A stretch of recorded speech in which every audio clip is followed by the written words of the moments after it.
Go on the internet and nobody talks about social class. In fact, go in the real world and it's the same thing. Nobody talks about it. And I think a big reason as to why this is that it can be quite an uncomfortable topic to bring up. I'd personally put it in the same bracket as politics and religion. You just don't bring it up because it can cause people to make judgments and it can cause discomfort. But because this channel offers dating advice, I'm going to talk about it. And the reason why I'm going to talk about it is because it impacts relationships way more than most people think. So let's get into the main talking points of the video.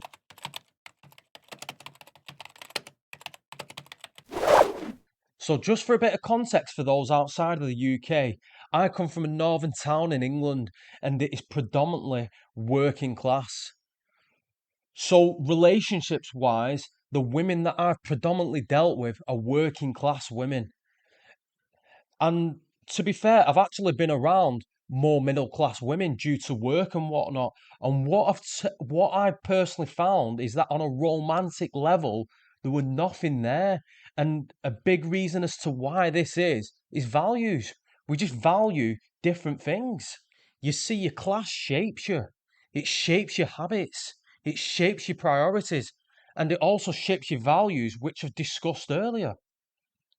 So when you've got two people from two different class backgrounds, sometimes it can be difficult to connect. And let's be honest, on a romantic level, on a relationship level, long-term relationship level, you have to connect. If you look at the word relationship, the word in there is relate. And even from a money and financial perspective, people from the same socio-economic background tend to value the same leisure activities. They tend to buy the same things. Even career aspirations are very similar. You could say like attracts like, and it is very, very true. People gravitate to people that are similar to themselves.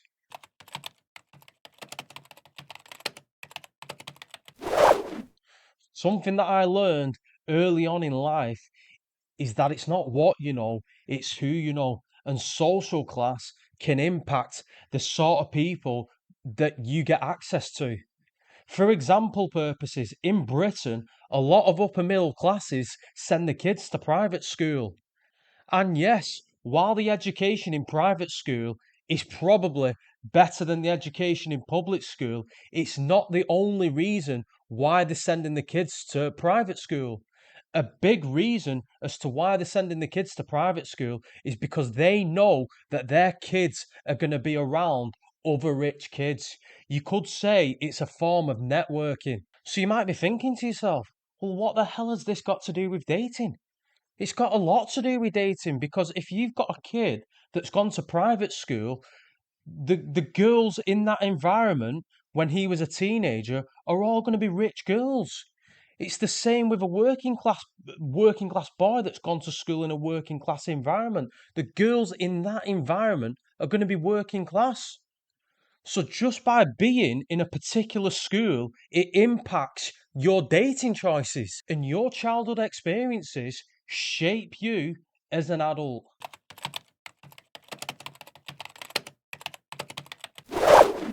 You probably already know this, but it's worth mentioning anyway. And that is from a quick fling perspective, a one night stand perspective, money doesn't matter. It's all about lust. However, from a long term relationship perspective, a raising kids perspective, it makes sense that you're both on the same page. And as I discussed earlier in the video, people from different social class backgrounds tend to look at money differently. And the big reason as to why this is due to their upbringing. So, what you really want to do when you get into a long term relationship, obviously not at the start, but further down the line, is you want to be having conversations about money. You want to be looking at her spending habits. You want to be aligned because if your spending habits differ to hers, There will be problems down the line. If you're somebody that's got his head screwed on, you like saving money, investing money, doing all that good stuff, yet she's happy to go to a department store and blow thousands on shoes, it's probably not going to work. And look, it's not about changing the other person, it's about accepting them for who they are. And this leads me perfectly onto the next point.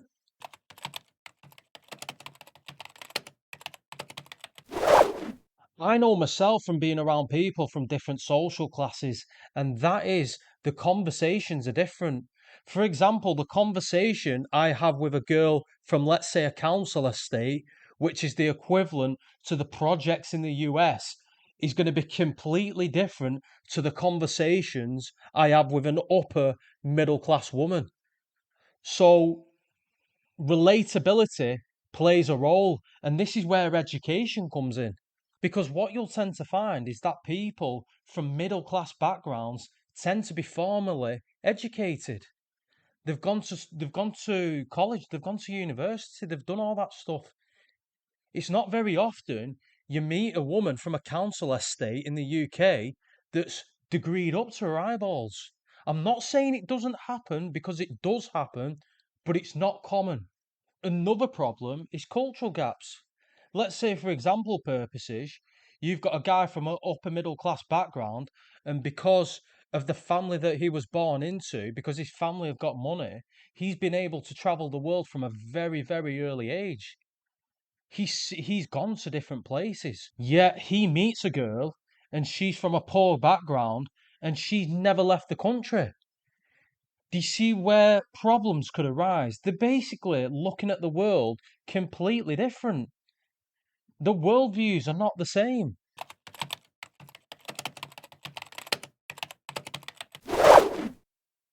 Here's the thing about marriage that not a lot of people talk about, and that is when you marry a woman, you're marrying a family. Her friends are also coming along because when there's gatherings and things of that nature, these people are going to be there. And let's just assume that she's close to these people, which she probably is. That means that these people are going to influence her whether you like it or not. And this is where class differences could potentially cause problems because family or friends might not approve. They might not be too happy that an upper class guy is dating a working class woman, or vice versa. A working class woman's friends and family might not be best pleased that she's dating an upper class guy. And as you know yourself, family politics can often dictate people's decisions.